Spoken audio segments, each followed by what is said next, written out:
because I sure wasn't. I don't know what's going on with technology tonight, but it's not really working in my favor right now.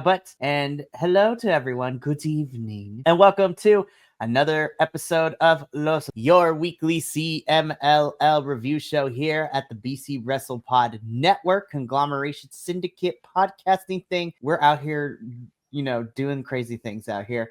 And you guys, the full squad is finally back. There were some contract negotiations. There may or may not have been some, mask versus hair matches that happened recently. But hey, you know what? We got everything together and the full panel is back. So, So, of course, I am Mikey El Jefe of BC Wrestle Pod. I run the ones and twos as well as try to keep everyone in check for the most part. But you know what? We have a good time here, so I do my best.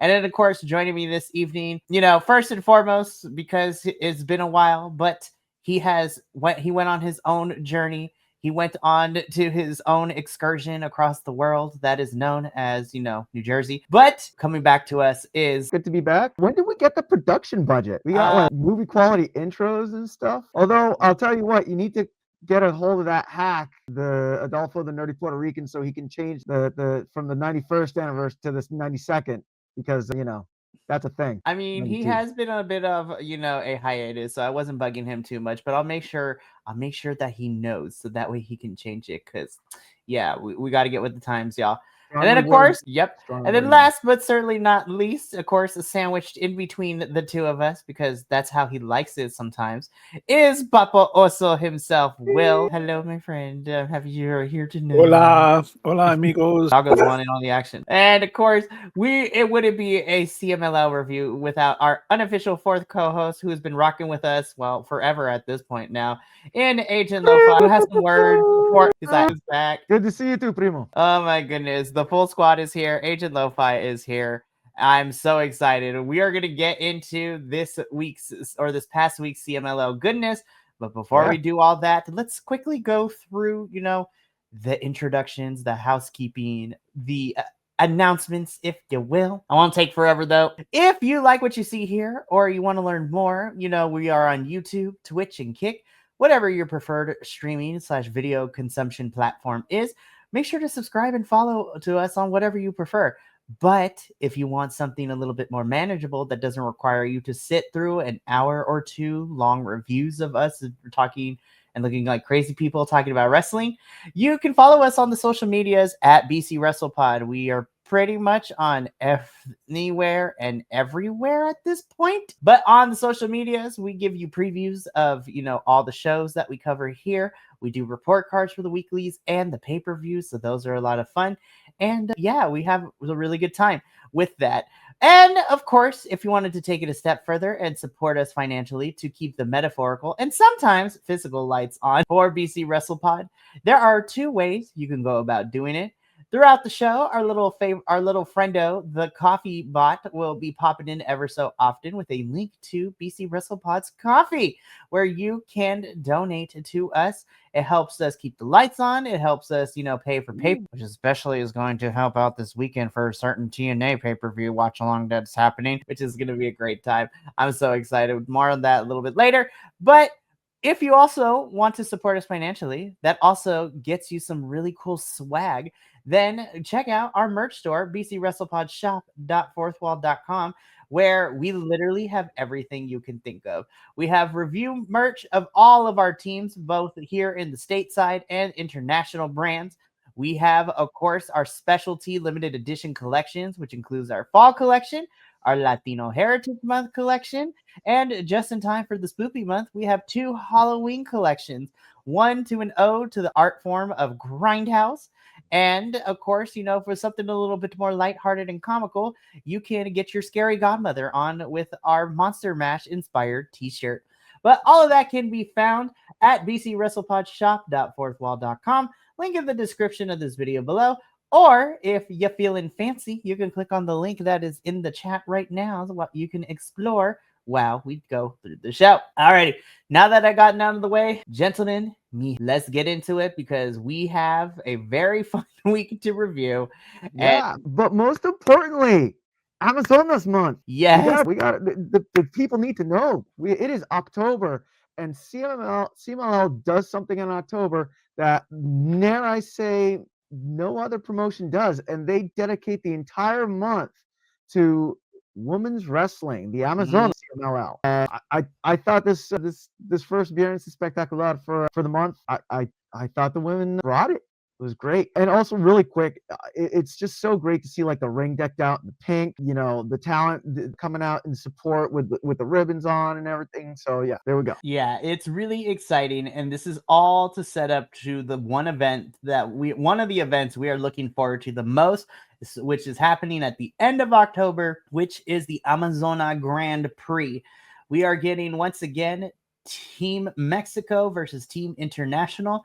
And the ladies from both Mexico and the other international brands stepping into Arena Mexico is going to be amazing. I'm so excited. And there's so many fun people. We kind of brought this up when we got those announcements, but it's going to be a lot of fun. But towards the end of the month, we're going to be getting a new Women's Universal Champion. Jefe, if you could just put the graphic up one more time. For reals. Just pour one out for La Reina. Pour one out. Pour one out? It's not like she's gone. What the heck? She's still our champion until we're told otherwise. And even then, I'm going to live in the world of delusion because I choose not to believe it. But I got you right now. Hang on. And that is the belt that they're fighting for. So, all right, let's go. Feel like I'm here for another reign. Anyways, alrighty. So let's get into it because we got a lot of men's action and women's action to talk about here. And what better way to kick things off than what we're normally used to here in Arena México, which is a trios match. Yes, so we get a relevo so one fall. And this, of course, guys, these are some of my favorite peoples in this match. I'm not even gonna lie. So, of course, we have, on one side, we have Espanto Jr., Raider, and El Galero, which, we love them.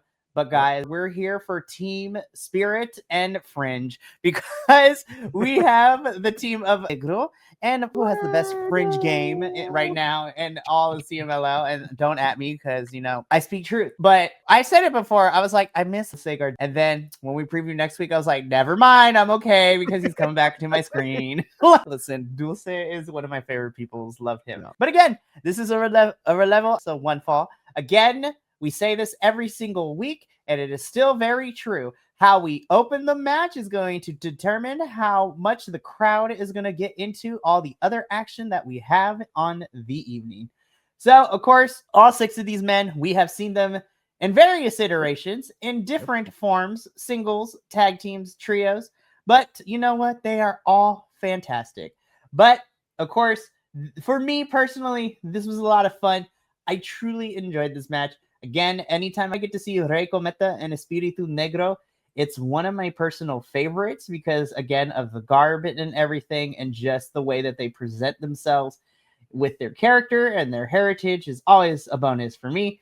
And, of course, Fuego needs to teach me how to get this Fringe game on point. Right. But after a good, fun, fast-paced match, we end up getting our winners, which, of course, is Rey Negro and Fuego defeating Espanto Jr. So, I'm going to put him on the spot because he hasn't been here in forever. We're coming to you first. What did you think of this match? That was your biggest mistake.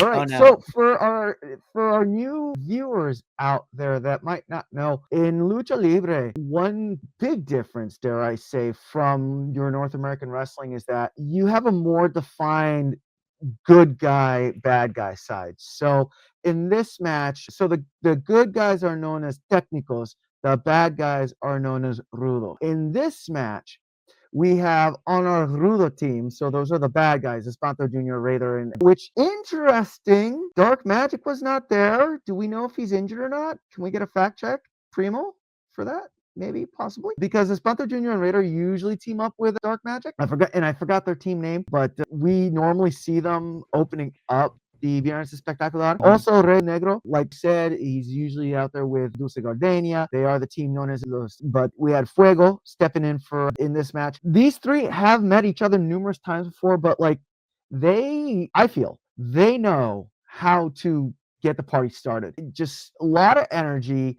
A lot of really fun spots. You had great flying from your técnicos. Fuego, man. I love the sustained level of hip gyration that he has throughout the entirety of the match, it's just so good. And Espanto Jr., Raider, and El Gallo, big, beefy hunks of meat that are out there just tossing people around. Really fun match, really great beginner. It was good to see the Technicals get that win. I agree with Primo. Dark match, Rey Cometa. He is one of my personal faves as well. Yeah, but I feel like even though they are underrated, I feel like they know they know that they're like called on to like get that party started. And I know I said that already, but like, that's what they did. They got the party started, and it set the tone for the night. So 100%.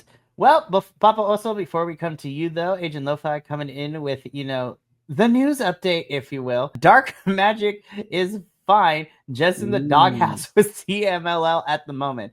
Talked about some things online he shouldn't have, and then to add to that, and possibly an incident outside the ring. And that's a big. Yikes. That's a yikes for me, dog. Be like, ooh. Anyways, all right, back on track though. So, Papa, also same question to you. What did you think of our opening match between these six? Loved it. It was great. It was a best of both worlds. I thought we had the folks that were grounded in like Espanto, and then our lovely spirited folks on the other side doing all the high flying and all, they all kind of did it, but it was really neat to see the sort of juxtaposition in these two teams. And sorry, I'm using big words, but I really did like it. I liked it a lot. It was fun. And Espanto Jr. he's yummy. Yes. And we haven't seen him in a while. He's kind of been in and out a lot, has he not? At least, and we kind of said this over the last like 2 months or so, or the last month and a half or so. You and me, Papa, had this conversation where a lot of the normal stays of the people that we normally see have been kind of in and out, and everyone's kind of been swapping places across the 3 shows that we get, which is crazy. And then of course, we got people who are out. But I will say though, even though it was just in the Pokemon one-off, we're gearing up for our Soberano Jr. return, and I need my Clowny boy back. Love me some Soberano. Love him. Fantastic. Yeah. But we also are dealing with people who got injuries. Like, of course, Flip Gordon is out because, he decided to break a leg in the middle of the match. I was like, Flip, what are we doing, Flip? How dare he? I thought he was made of rubber. God. Flip, how dare you? No, but yeah, I feel like CMLL has kind of been switching folks around to the different venues to see what we're doing. Coming in with hot Agent Lo-Fi. So Espanto Jr. looks way cooler than his skill set. He's not the safest guy. Raider, on the other hand, extremely underrated. Absolutely. I totally agree with that. Totally. He's just nice to look at. You would let him hold you in his arms tonight. Yeah, absolutely. All the time. As long as he wears the trilby. That's the hat that he has. Kinky. Anyways, so again, it's do win the opening bout. Crowd was into it. I was into it, and I was looking forward to the rest of the evening. So this leads us into our next match. If the internet wants to work with me, come on, slideshows. Yeah. Best match. Just kidding. No, honestly, when I see all 6 of these women, I'm just like, I'm like, step on me at any time. Anyway, this was a lot of meat and a lot of hard hits, and I was here for it. But in El Relevo, the Amazonas match, so same kind of rule set, but now with the Amazonas division. And this one for so 2 out of 3 falls. On one side, you have our La Jarochita, and she is teaming up with Skadi. And then, of course, y'all, the reunition is happening. We love to see it. Yeah. But on the Ruda side, if you will, Capitana Persephone, teaming up with her homegirl, Zeuxis. And of course, one of my favorite names to pronounce, like the announcers, they are teaming up with C. Just some really good vowel movements that are a lot of fun there. Damn, this match was good. Yeah. I know it's already been a couple of weeks, but I'm like, Zeuxis, I have missed you so much. Yeah, this was the first spectacular that I actually was able to sit and watch the entirety. So this was my first seeing Zeuxis back from her injury, and girl didn't look like she missed a step. My goodness. Nope. My goodness. I had such a blast with this one. I already knew that this was going to be a lot of fun. Again, because when you look at all 6 of these, and we are very familiar with most of them, Yep. I haven't seen I haven't seen too much of Tabitha, but I was like, ooh, girl, I like what I see, so I'm kind of here for it. But again, when you have these specific ones, especially like Zuxis, Sanelli, Skadi, who of course repping for the big girls out here, love her. Oh yeah. This was power and punches. This match can be summarized as bitches be fighting. And of course, we had some really good back and forth action, but when the dust was settled, everything that transpired, it would be the team of Persephone, Zuxis, and Sun who would end up walking away with the dub here. Papa Oso, switching things up, we come to you as the proponent of women's wrestling in general, but specifically for our Amazonas division. On a scale of 10 to 10, how 10 was this match? It was 1,000 because this match was amazing. This match was so good because women's wrestling in Lucha Libre is amazing. Sorry. Persephone is my girl, and she was representing. I have nothing bad to say about it, and people who do, they can go to hell. That's my opinion. It's my hot take on that because these bitches were banging. Holy God. Yeah, they definitely were. So good. And that has been our TED Talk with Papo El Buntador. Same question to you. What did you think of this match? Oh, I mean, it was one of the best matches to start the Mistela, and I feel it really encapsulate what the Amazonas division brings to the table, and what women's wrestling can be if it's nurtured and actually given time to cook. I loved how each Amazona, they kind of like knew their role. Like, for example, Tabitha, right? She was the small, flexible one that opted to get tossed around left and right by Zuxis and Persephone, right? We had Scotty just in there, just a powerhouse of a woman that just like was also doing some tossing around. But really quick, can we talk about Persephone and her train when she came in? Like, and how did she kick that off getting into the ring? But did anyone see how she took it off? Like, because she like did her thing. She walked in the ring all, right? And she had the train on, and all of a sudden she jumped in to the ring and like it was gone. I did. But yeah, great match. Proper fun, like Agent Primo said, which you come to expect from at least these five. Like you said, Tabitha, I mean, she's newer for us, so we haven't really seen the type of work that she does. But yeah, they brought it. It was good. It was a lot of fun. There was one spot where Cheetah gave Persephone a kick to the face when Persephone was down on the mat in the corner, and out of nowhere, how Cheetah just like introduced her foot to Persephone's face, and I was like, "Oh, that hurt." Be like, "Hi, face, meet curb stomp." I was just like, somebody check on that jawline. Make sure no teeth are broken. Oh my goodness. But again, and welcome back, Dungeon Mistress Erica. Yes. Thank you for sticking through the commercials. Ooh. Yes, thank you for sticking with us through the commercial. Agent Lo-Fi coming in to give us a little bit of info of Tabitha. Tabitha is still pretty new, still inconsistent, but when she's on, she has some cool spots. And honestly, I'm kind of here for it. I'm here to see wrestlers like up their game, get some more experience, do some amazing stuff.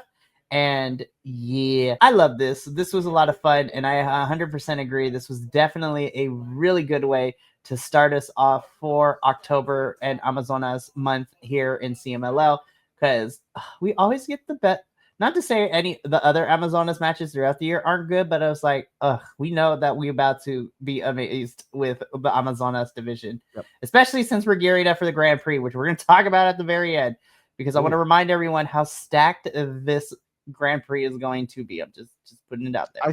I still want to know where Persephone's train went. Moving on. Magic. Anyways, moving on though. Before we get into our next match, we do get a little bit of information. Okumura, our lovable Japanese grandfather here of CMLL and MLW fame, he gets a thank you from like the Japanese commissioner with the relationships in Mexico, and I was just like crying. I was like, yeah, he's been in this trade thing with Japan and Mexico. He's 30 years. It's crazy. 30 years. This is crazy out here, man. Wow. Man, so good. It was good. Listen, mark it down. He's my wrestler of 2025. I love to see it. Listen, I'm not even gonna lie, you guys. 2025 has surprised me of like how much like people actually are doing the work to speak full Spanish, especially if Spanish is not their native language. I mean, we had Okumura here busting out the full Spanish, which we love. Listen, I know when it comes to white people, sometimes I gotta be like looking at you sideways, but Hangman Adam Page will always forever be invited to the quince, to the baptism, to everything. Busting out the full gringo Spanish, not even looking at a card or a teleprompter. Man has worked with the farmers here in the States and in Mexico, and I was just like, Grand Slam Mexico is a magical time, and Hangman is like, he is the white man homie that he's invited always to the quince. I'm just putting it out there. Yes, I love this. I was thinking this too. Okumura straight up has a Mexican accent compared to the other Japan rep. He's been there decades at this point, which what? I think Okumura has done well. I mean, again, he's been at this for 20, 30 years at this point. So he has fully, it's not even just doing it just because it's part of the job. He has fully immersed himself, and he's speaking fluent Spanish that puts some native Spanish speakers to shame. I'm not even going to lie. But this was a lovely moment, which leads us into seeing Okumura in action with a couple of other folks, though, because this match was crazy. Of course, as always, in a level on the one side, we have the team of Atlantis Senior, Atlantis Junior, and Papa Oso's baby daddy, who is a triple champion, which is crazy, taking on one of our favorite teams with three individuals that we love from their respective factions. Of course, we have, Raise the Roof for Ultimo Guerrero, our favorite, zombie, Defunto. I see those toenails and fingernails painted for the culture. And then, of course, as we just previously mentioned, our Japanese, elder statesman of CMLL, Okumura. I just had a great time with this. 50% youngins, kind of 50% people have been here. Again, between Ultimo, Atlantis Senior, and Okumura, you add them together, we probably have a century's worth of in-ring experience in match. Because Atlantis is 40, Okumura is 30, so that right there, 40, 60, 70, and then Ultimo Guerrero, he's another forever 30. So yeah, you're almost a century. No, and honestly, Agent Lo-Fi kind of stole what I was gonna say too in a different way. This was not just a wrestling match. This was not just lucha libre. This was what true professionalism in the business looks like between all six of these individuals. Yep. I had such a blast with this one. Again, because it mixed your experience with the newer generation. And oh my God, I had to, again, at this point of the match, I was just like, guys, this is my favorite match. And then we still got like a couple more to go. So this is going to be crazy. El, I come to you first. What did you think of this match? Yeah, it was, Primo took the words right out of my mouth. It was a really professional match. This is the match that, but you had some great high flying spots between Atlantis, Atlantis Jr. and your elder statesmen, putting on the clinics, Templario and Okumura in there. It was really good. Is it me, or every time that Atlantis Jr. comes out, does he add like more and more feathers and boas onto his outfit? Because I feel like what's the mathematical term when things multiply? Starts with an E.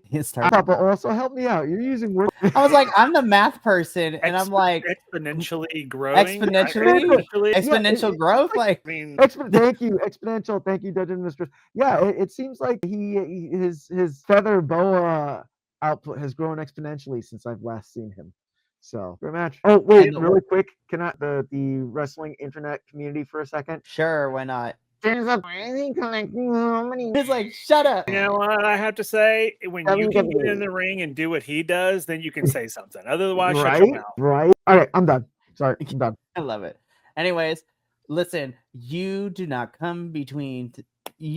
say anything bad about Papa Oso's baby daddy here. Speaking of which, Papa Oso, your baby daddy was in action in this match. What did you think? Oh my God, was he ever? It's so difficult for me to watch these matches when he's involved because I just watch him. No, I'm just kidding. No, this is great. And you said exactly what I was going to say, Elba, is the fact that if you're going to show somebody what Lucha Libre is, show them this match. This is like chef's kiss. Yeah. I mean, the stars could not have aligned better. And it was just like, wow, this is like, I hope, this is like training video. I mean, it's like, let's film this and go, hey, you're interested in Lucha Libre? Here, we got a video for you to watch. Yep. You know, just let them watch because, man, it was so good. God, it was so good. Oh my And Tim goodness. Laurie fucking hot. There it is. We're going to clip this and put it on a t-shirt. Seriously. God, he's so hot. I'm loving that hood Yes. ensemble that he's been coming out with lately. That like hood tunic. I've been liking his green accents. Yeah, definitely. And again, well, I mean, appearance-wise, I love the change too, but I also been loving the more like aggressiveness that we've been getting from Templario. I mean, we literally just saw it at Aniversario like 2 weeks ago. A couple weeks ago at this point, it's just like him and Titan were playing like no games in the Copa Independencia final.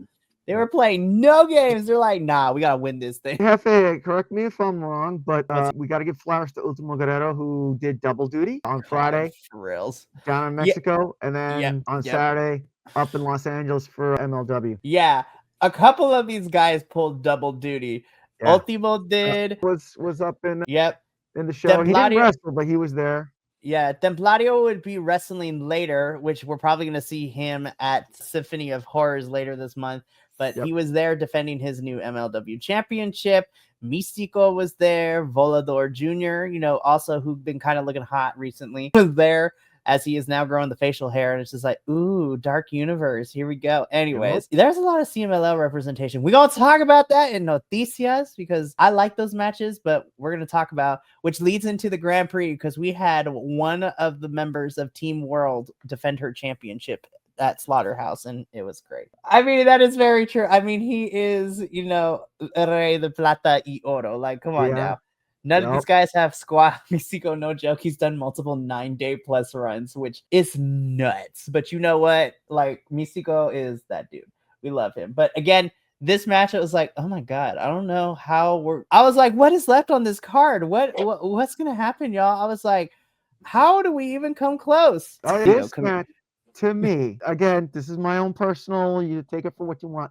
This match to me fits my Rocky fight montage criteria. I mean, to a T. Even with Bandito getting his arm like jacked up, and and then hey, through, not to jump the shark on this, but it was good. It told a story. It told such a great story.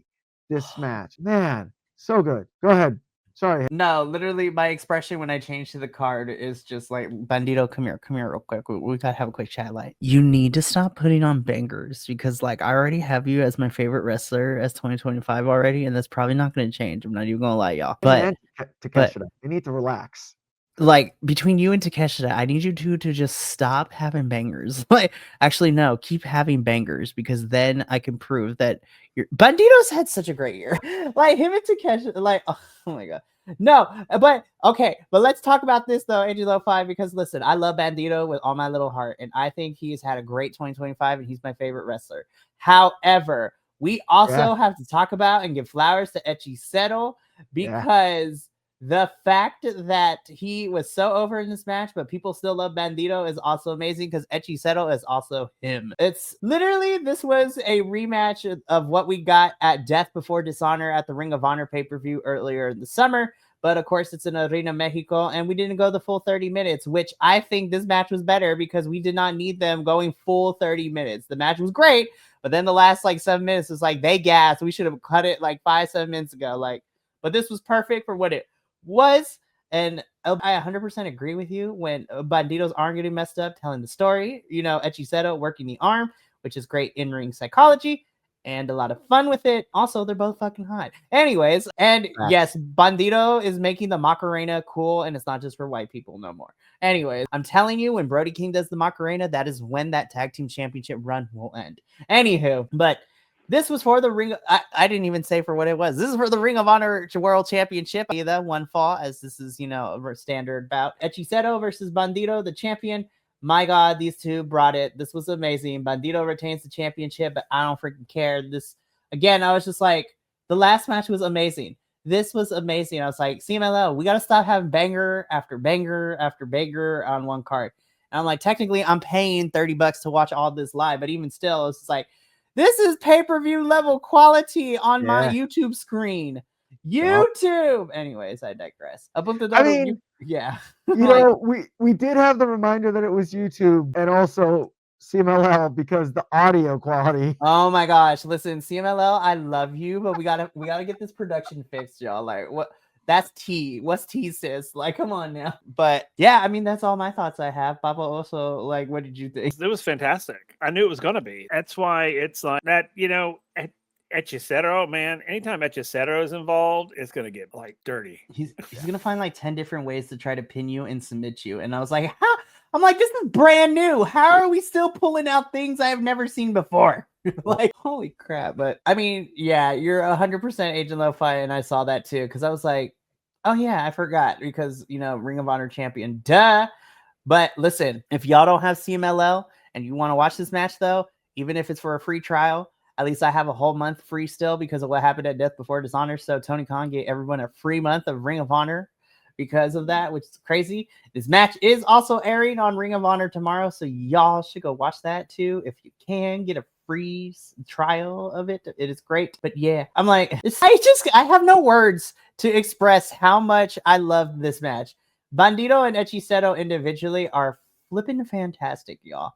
And then we literally got a rematch of Death Before Dishonor in Arena Mexico. And I was just like, Bandito, Hechicero, T, love this. So you want to know what CMLL wrestling is? Watch this match. In a lot of ways, this match, Bandito Hechicero, is also a great, hey, you want to know what CMLL wrestling is? Here you go. Watch this, right? You had technicality, right? You had ring psychology. You had when they went out with Hechicero slamming Bandito's arm into Bandito barricade door over there. You had power, right? Bandito pressing Hechicero. I mean, come on.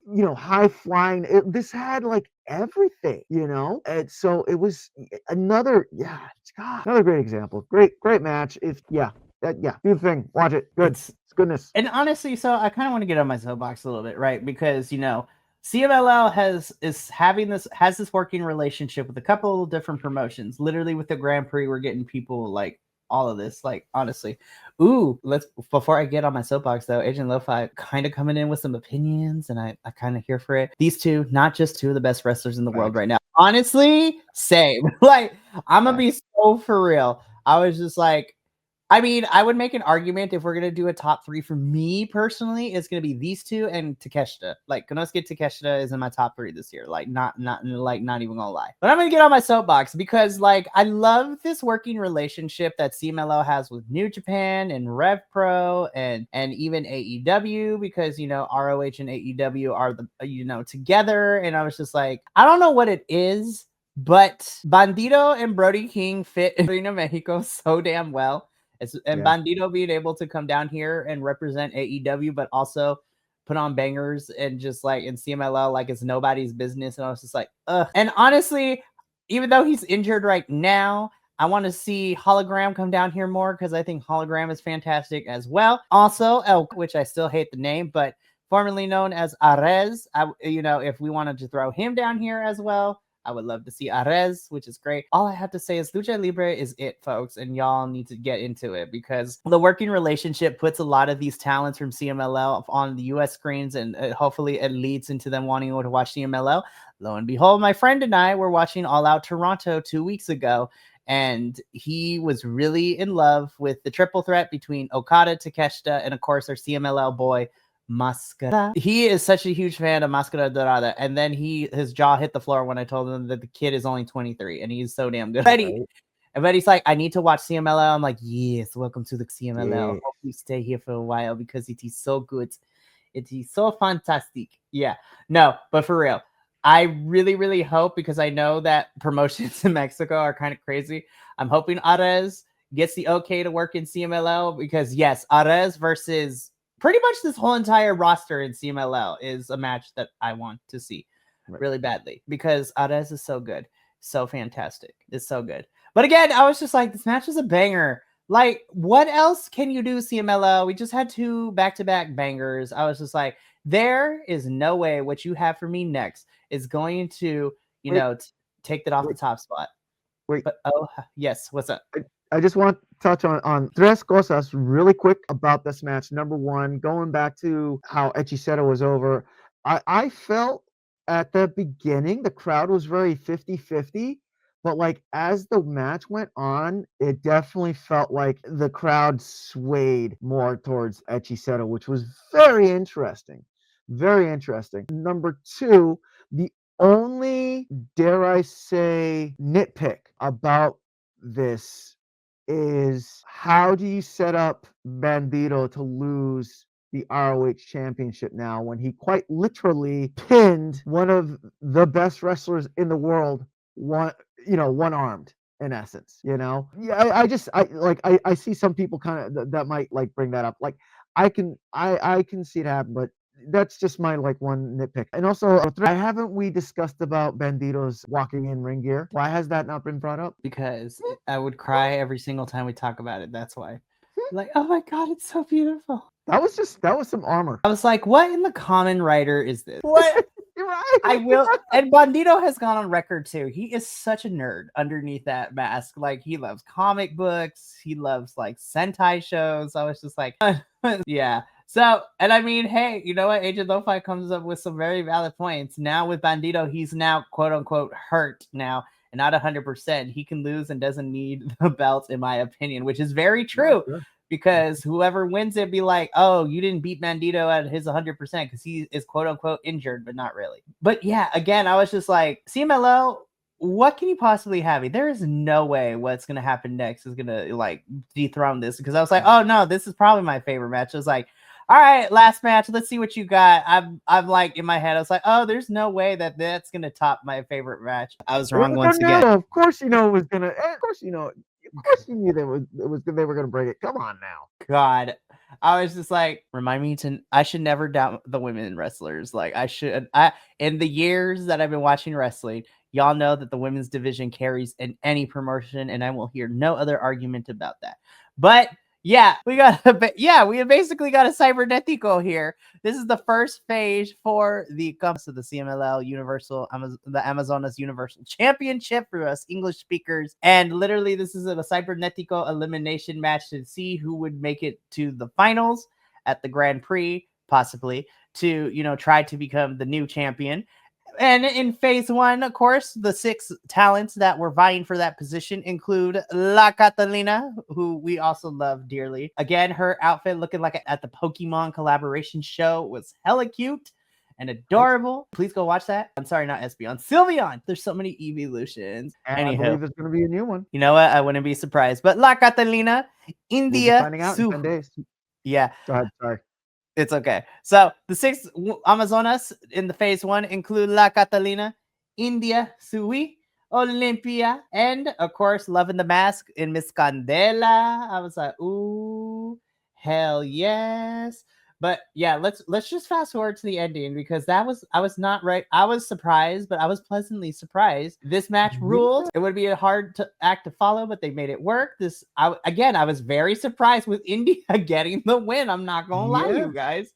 Yeah. But then again, after watching her beat the bricks off her opponent at Night of Champions, I'm like, oh girl. Yes, ma'am. I was like, oh, girl. Listen, I mean, we talked about it last week when we did the review, but I was so not prepared for how hard India beat the bricks on her opponent. I was like, dang. Literally, it's the Friday meme. Dang. This match was awesome, though.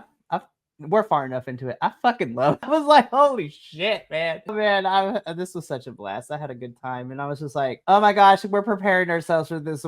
Well, not just the Grand Prix, because the final show is going to be nothing but Amazonas on the card. And I'm just like, let's go, sis. This was so much fun. India is moving on to the finals.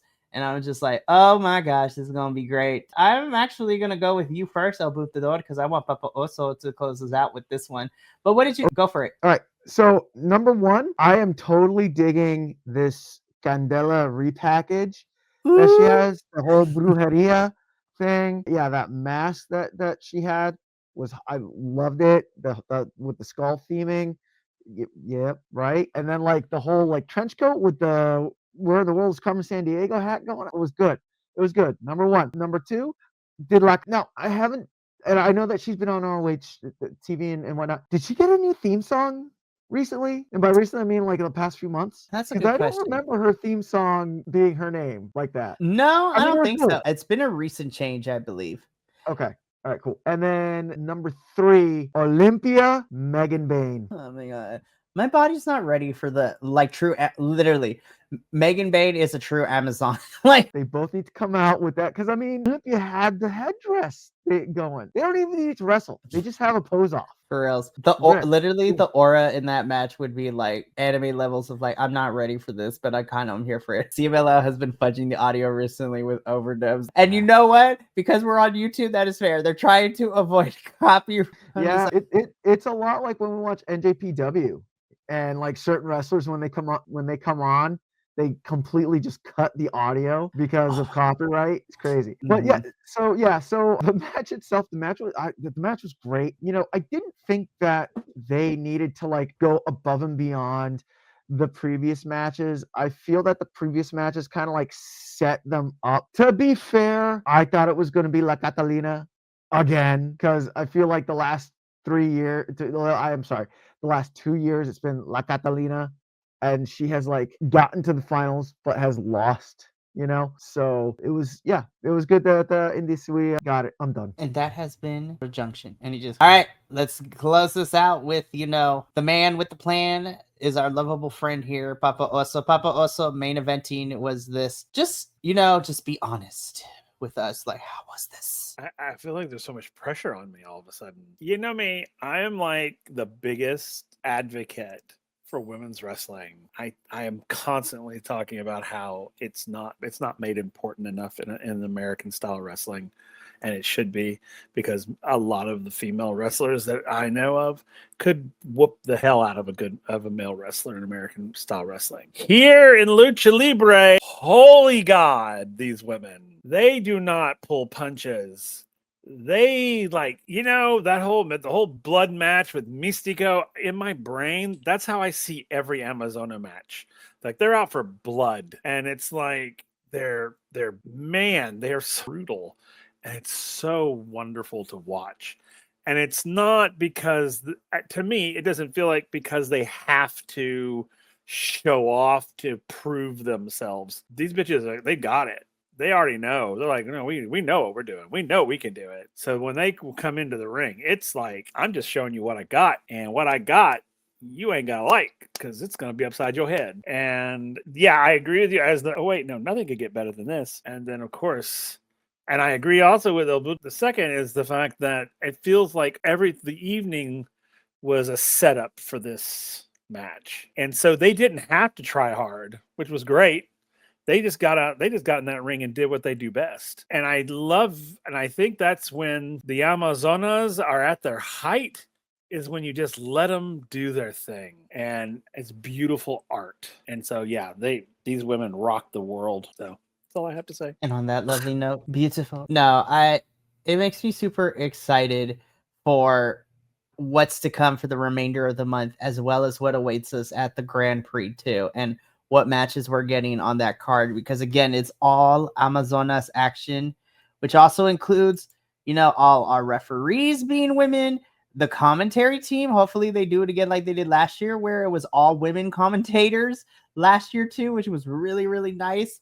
I had a blast with that one, and I'm looking forward to it. But India punches her ticket to the finals, and she will meet her opponent, and she will find out who her opponent is this Friday, because let's get into and preview this upcoming week's is, because boy howdy do we also have some matches for this one. So starting us off, kicking things off in a tag team match, it is, you know, the team of El Galero and Dark Magic, who is being let out of the doghouse supposedly for this one. But guys, let's be real. We all know why we're really here, because they are taking on the team of Fuego and Dinia. Like, I am so ready. I love Dulce so much. And then him and Fuego, I was just like, ugh, I'm so excited. Please win. But then we get a Amazonas tag team match, which is going to see India, who just punched her ticket this past week,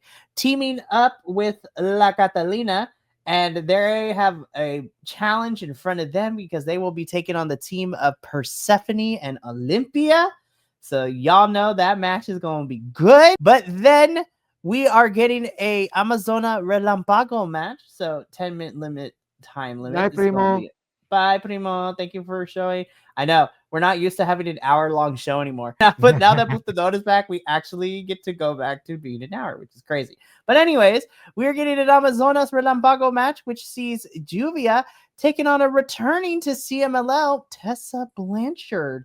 So I'm like, ooh, interesting. I'm interested to see how the crowd is gonna react to Tessa coming back. That Agent Lo-Fi have kind of had this conversation. It seems that Mexico is not too wary of what Tessa has done here in the state feds, but who knows? But in our semi-main event, of course, we get a very fun trios match. We are literally getting Sky Team, so Místico, Máscara Dorada, and Neon taking on the team of Mario and Los Sos. That's probably going to be a good match. But then we get phase 2 of the Amazonas, so the CMLL Amazonas Universal Championship phase 2, and probably another Cybernetico, or who knows if they want to decide to change the rules as CMLL always does. But in phase 2, we are getting La Jarochita, who I am very unfamiliar with, but excited to see new faces, Shelly and Tabitha. So I'm just like, this is gonna be so much fun. I can't wait. This is gonna be a fun show this upcoming Friday, and I am excited. But don't touch that dial, kids, because we are not done yet, because we got this, which are, is kind of a bit short. I'm not going to lie.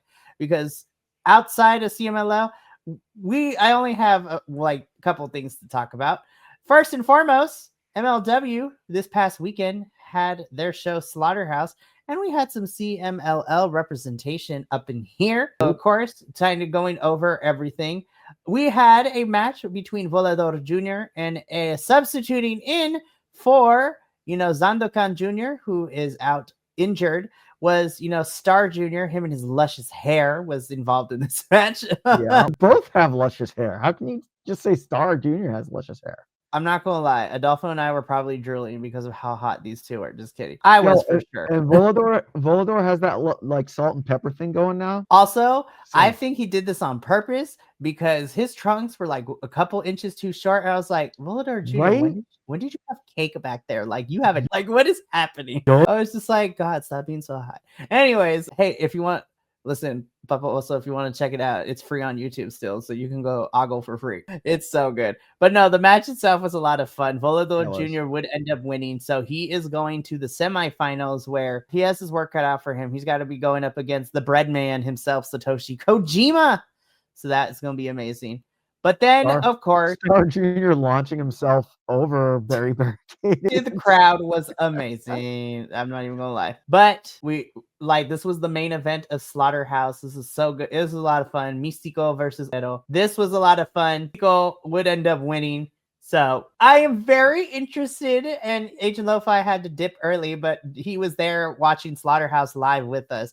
And he says that if Austin Aries beats Misty in the semifinals, he might quit watching in general. So it's going to be very, very interesting.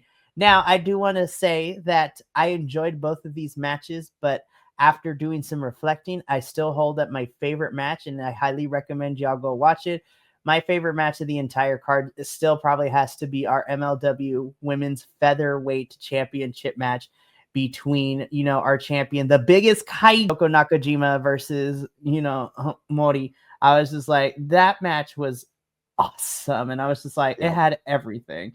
Yeah. And speaking of which, I'm going to get to Shoko in a little bit because she is involved for a little bit. But I also want to tell folks that there was also some extra tapings at Slaughterhouse, which is probably going to be part of Symphony of Horrors later this month, in which our new MLW National Openweight Champion, Blue Panther, would be defending his title against Atlantis Senior and Rugido. So that should be a lot of fun. But then we are also getting, our newly minted, after defeating the Lucha Hunter himself, our MLW World Middleweight Champion will defend his title against Virus, which I'm very excited to see about too. Also, cool. I mean, this render right here, we can also say, because we're far in Templario, is fucking hot. Anyways, so that's good. But folks, I want to remind you, yes, we have the Grand Prix coming up at the end of the month, but in 2 weeks, and I am excited. It's going to be fun. And I'm going to see if we can possibly cover it because I'm excited to see what happens with all of that good stuff. If not, then I'll just mention it in this of what matches you should watch. But yeah, alrighty. So, I mean, that's pretty much technically all I have for DCS, so to speak, because yeah, a pretty short week for CMLL going outside of all the things. So that was a lot of fun. But I want to remind folks that yes, we have the Women's Grand Prix coming up relatively soon. And I am so excited. Now, these were just announced 2 weeks ago, but I want to remind you now that we are in season that we have the full lineup for Team Mexico versus Team World for the Amazonas Grand Prix. So again, representing Team Mexico, so our CMLL girls, it's going to be Persephone, La Catalina, Lluvia, La Jarochita, India Sui, Olympia, Skadi, Reina Isis, and Zuxis. And talk about a fucking powerhouse of a team right there. Holy hell. Right. But then you look at the other side, and I feel like the Team World is like, nah, we got to stack all the Joshi girls on one team. And that's exactly what happened. Because I'm going to be completely honest. Persephone is probably going to captain Team Mexico, which I love, rightfully so. But then captaining Team World to me, of course, is Miss Mina Shirakawa of AEW. So Mina is the team captain, but she will be joined by Progress Wrestling and Rev Pro UK Women Extraordinaire Kanji. Love her. Fantastic. Representing ROH is, I'm very excited to see her, to see how she does, because it's been a hot minute since we've seen her. Representing MLW and TJP, our biggest kaiju, Shoko Nakajima, will also be here. And I'm like, oh my God, this is a dream come true. I'm so excited. Representing Stardom, we get Hazuki and Koguma, which is going to be super exciting. And then, of course, representing AEW, we get the full Triangle of Madness. So we get all 3 members of Triangle of Madness, which includes Sky Blue, Julia Hart, and the Toxic Spider herself. Oh my gosh, cool. I'm excited. That's so cool. And the cool thing is, we know that some of this international talent is going to be down in Mexico early, so we'll probably start seeing them popping up on a bunch of different shows. Guys, I'm excited for Shoko to be in. I'm excited for Shoko to be in Arena Mexico because I was like, her speed is going to be so much fun to go up against like Zuxis and just your powerhouse women. So good. But that's going to be it for us here at Los Lobos de la Lucha. So that is the end of our review. Boys, I'm so happy that the trio is back. I've missed this so much. But we do still have some other things going on for the remainder of the week. Just 2 more things, actually. But both of them are still, hopefully, going to be a lot of fun. You know, so why don't we take a look and see how that is all going to transpire later in this week. So we are halfway through the BC WrestlePod review week. And like I said before, we only got 2 things left on the calendar, but they are still 2 pretty big ones, especially one coming up on Sunday. So Friday evening at 7:30 p.m. Pacific, 10:30 p.m. Eastern, the TNA crew will be here to not only review the Go Home show for TNA this week, but to give our predictions for TNA's next pay-per-view happening this Sunday, which is Bound for Glory. When I tell you that some of these matches have us questioning things, but we haven't even seen one match and we're already calling it our match of the year. We are getting a tag team championship match between the Hardys and the Dudleys, which is this crazy sentence to say in 2025. But we are also getting Mike Santana, the proud Boricua himself, taking on NXT's Trick Williams for the TNA World Championship. Can Mike Santana bring the championship back home to TNA? And the short answer to that is I better fucking hope so. We are also getting Kalani Jordan defending the TNA Knockouts champion against Indy Hartwell. Love Indy so much. But guys, when I tell you this is not a hyperbole, this is a fact. The most highly anticipated match on this card is going to be the championship match, where we're literally about to witness magic. Our champion, the youngest in charge, Leon Slater, taking on Mr. Bouncy himself of NXT, Javon Evans. First of all, it's going to be amazing because they're going to be flying all over the place. And also, I am here to support Black excellence in the ring. Just putting it out there. And you know what? You could see all our reactions live on Sunday because we'll be doing a live watch along for Bound for Glory. And I was just like, TNA, don't make me mad because Indigenous Peoples Day is the next day on Monday. So, I'm just saying we got to have the people of color be winning. I'm just saying. Anyway, it's going to be a fun show. Even if the pay-per-view is a hot mess and trash, I'm still going to enjoy a fun time because I get to watch it with, a bunch of my favorite peeps on the planet. But that is going to be it for us here at Los Lobos de la Lucha. We got to get up on out of here because we all got things we got to take care of before we go to bed. But thank you so much for tuning in, and make sure to tune in Friday and Sunday for our TNA review and our watch along for Bound for Glory, and pop into the chat and the social medias to say hi. But we got to get up on out of here. So from all of us here at BC Wrestle Pod, remember, take care of yourself, love one another, stay iconic, and more importantly than anything, you always deserve to finish your story. We will catch you on Friday for our TNA review. But until then, and as always, peace. We'll catch you later. Thank you so much for tuning in to another Vibe Tribe production. What's going to happen next time? Well, you're going to have to tune in to find out. But until then, remember, take care of yourself, love one another, and as always, make sure that you keep the good times rolling. Thank you for being here, and we'll see you next time.